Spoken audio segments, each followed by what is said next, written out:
Alam niyo minsan yung pagtatrabaho sa ibang bansa, napakalaking sakripisyo niyan. Kahit hindi niya alam yung mangyayari sa kanya doon. Kung suweswertein ba siya, o kung makakaipon ba siya. Kung matutupad ba yung mga pangarap niya para sa pamilya niya at para sa sarili niya. Alam niyo, sumugal yan. Pero minsan ang hirap lang tanggapin na mismong pamilya pa magiging dahilan ng pagpapakamatay ng isang OFW. Alam niyo, marami sa aming mga OFW, umiiyak na lang kami kapag hindi namin ibibigay mga gusto niyo.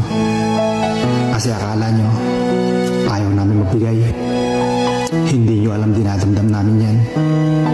Kapag masama ang loob niyo sa amin, umiiyak na lang kami.